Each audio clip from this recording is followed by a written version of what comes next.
kita mengatakan engkau belum beragama. Tak ada yang menjunjung tinggi peri kemanusiaan lebih daripada agama Islam. Ketika wanita-wanita yang tak berjilbab disuruh berjilbab, dia mengatakan,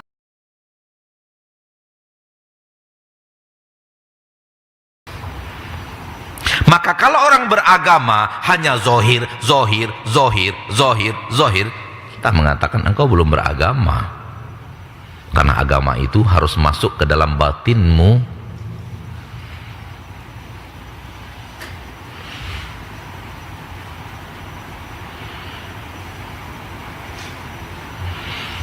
Panjangkan jenggotmu, pendekkan celanamu, itu adalah zohir. Batinnya adalah panjangkan ketaatan dan kesabaranmu, pendekkan maksiatmu.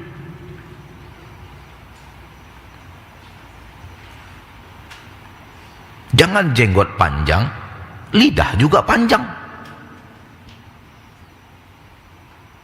Faham? Lidah panjang maksudnya apa? Ngomongin kesalahan orang terus, ngobrolin aib orang terus, ngobrolin rumah tangga orang terus, ngobrolin kasus orang terus, kayak dia nggak punya kasus saja yang harus dia selesaikan. Itu namanya lidah yang panjang.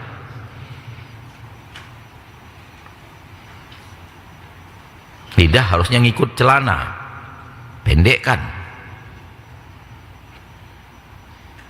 bukan ngikut jenggot, panjangkan, kecuali dalam hal yang ma'ruf, amar ma'ruf nahi mungkar, baca Al-Quran, panjangkanlah sepanjang-panjangnya.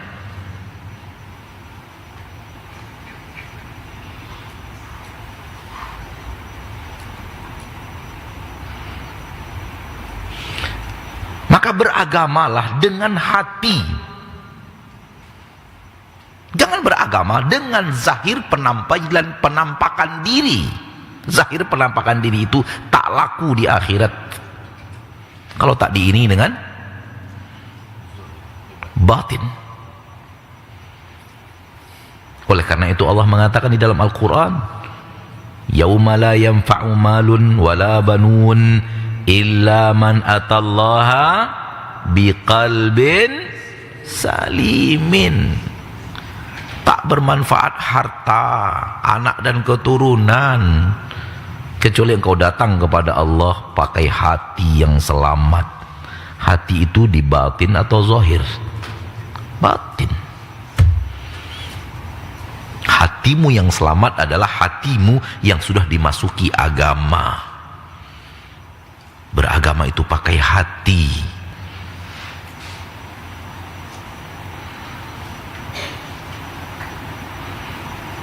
Oleh karena itu, wanita yang rajin sholat, rajin puasa, rajin infak dan sedekah, ditanyakan kepada Rasul, namun lidahnya nyakiti tetangga, kata Nabi, wanita ini masuk neraka.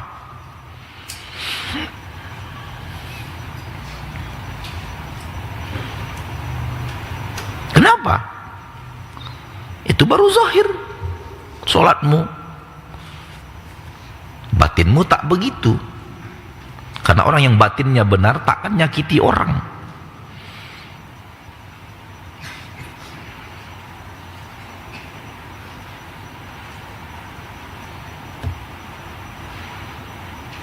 Ada wanita yang mengurung kucing di rumah, tak dikasih makan, tak dikasih minum sampai mati.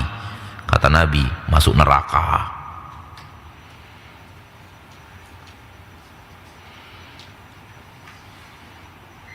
Hatinya zalim, hatinya tak punya kasihan. Hewan dikurung dengan sengaja, tak dikasih makan, tak dikasih minum. Kalau tak mau kasih makan, biarkan dia lepas cari makan sendiri di luar sana. Tapi engkau bengis kepada binatang, engkau tak ada rasa kasihan kepada hewan, masuk neraka. Lihat, Islam mengajarkan pri kebinatangan, apalagi pri kemanusiaan. Islam lebih hebat lagi, Pak. Hewan saja lihat apa yang dilakukan Rasul, pri kebinatangan. Apalagi pri kemanusiaan. Tak ada yang menjunjung tinggi pri kemanusiaan lebih daripada agama Islam.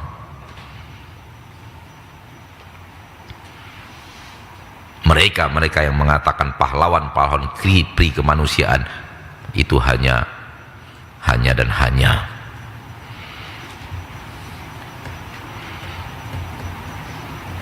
terbukti mereka yang menjunjung tinggi pri kemanusiaan, hak asasi manusia, adalah senjata pembunuh massal.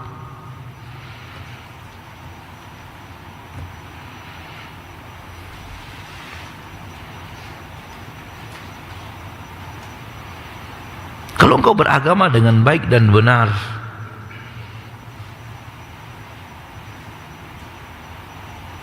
kalau ingin beragama dengan baik dan benar, masukkan agama ke batinmu, bukan ke zohirmu. Dan jangan tertipu dengan zohir itu kalau batinnya belum.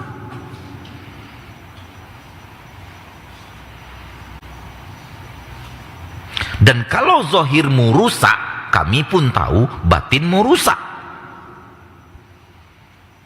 Karena apa yang terjadi di zohir, perintah batin.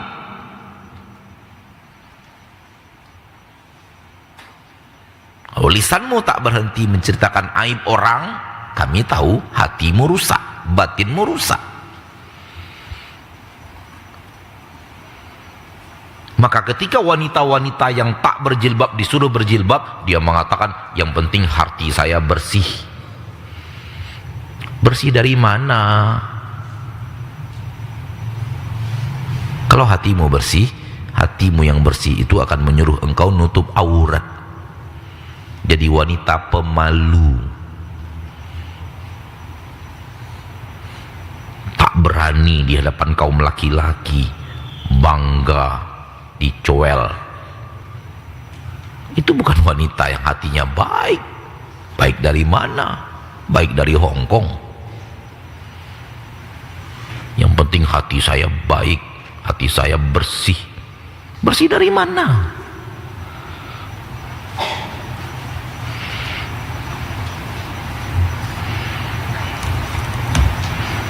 Maka fokuslah kepada zahir lebih daripada fokus kepada batin. Dua-duanya fokuslah kepada batin, terbalik. Fokuslah kepada batin lebih daripada zahir. Dua-duanya harus mendapatkan perhatian, tapi yang batin harus lebih diperhatikan. Kalau batinnya sudah baik, subhanallah, orang sedih, kita pun ikut sedih. Itu orang batinnya sudah bagus.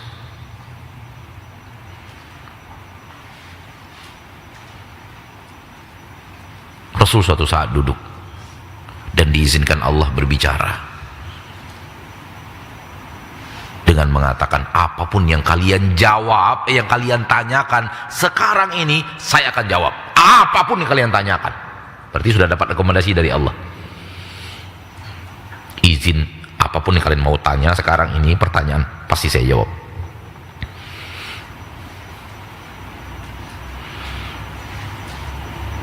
Ada satu orang sahabat yang memanfaatkan kesempatan itu untuk mengetahui ayahnya masuk neraka atau masuk surga. Masalah gaib kan itu? Ya Rasulullah, abi, ayahku ya Rasulullah, di surga atau di neraka? Ya sudahlah, kalau nggak tahu, biar aja nggak tahu, aman. Betul nggak? Ini enggak, tanya-tanya. Itu banyak kesalahan kita sekarang itu, Pak. Nggak tahu. Masalah gaib, biarkan gaib. Jangan ingin masuk ke dalam dunia gaib, ingin tahu apa jadi dunia gaib, ingin tahu apa yang terjadi di sana, dari perkara-perkara gaib itu tak perlu untuk diketahui dalam makna sampai sedetil itu. Ini namanya fudul fis su'al.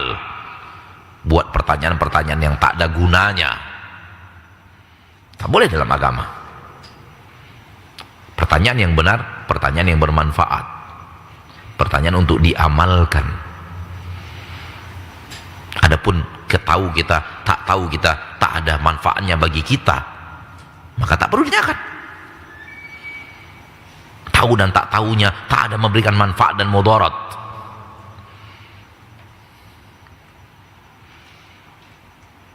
Untuk apa ditanyakan? Dan sekarang terlalu banyak ilmu fuduli, ilmu dalam jenis yang seperti ini.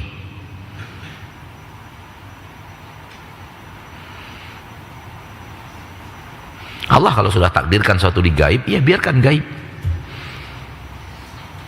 Namun sahabat ini Allah takdirkan salah bertanya. Itu pertanyaan yang beliau tanyakan. Ayahku ya Rasulullah di surga atau di neraka? Jawaban Rasul, di neraka. Ayo. Ya ayyuhalladzina amanu la tas'alu an asya'a in tubdalakum tasukum. Hai orang-orang yang beriman, jangan tanya sesuatu yang tak perlu engkau tanyakan. Nanti kalau tahu jawabannya, berat engkau merasakannya. Ya Rasulullah, apakah haji itu harus setiap tahun? Untuk apa engkau tanyakan harus setiap tahun? Allah mewajibkan engkau haji. Lalu ada yang bertanya, apakah setiap tahun ya Rasulullah? Untuk apa nanya? Kalau dijawab iya, pusing engkau. Maka Nabi mengatakan, kalau aku katakan iya, wajib. Kalau jadi wajib, tak sanggup kalian kerjakan.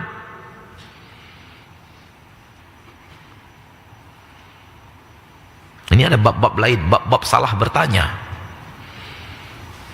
Ala kulli hal, Nabi telah berjanji apapun yang kalian tanyakan aku akan jawab, karena Allah telah memberikan janji itu kepada beliau pastinya. Dan pertanyaannya, ayahku di surga atau di neraka? Rasul akan menjawab, karena itulah janji Rasul. Allah akan turunkan wahyu.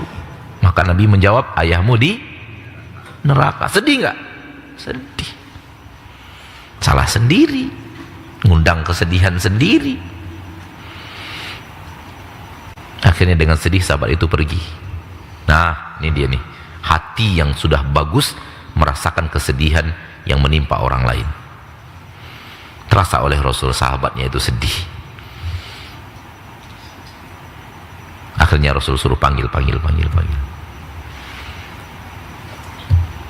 Setelah datang Rasul mengatakan, ayahmu dan ayahku di neraka.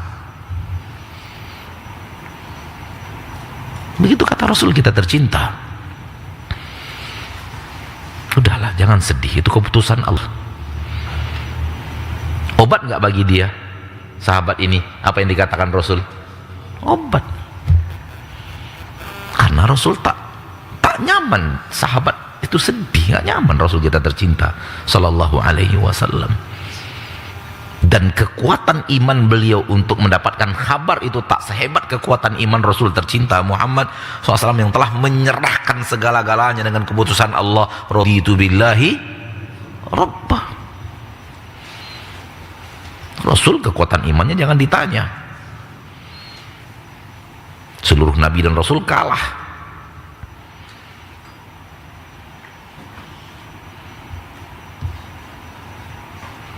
Maka beragamalah dengan baik dan benar.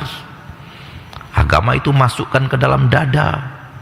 Kalau sudah masuk ke dalam dada agama itu baru namanya Anda beragama dengan benar.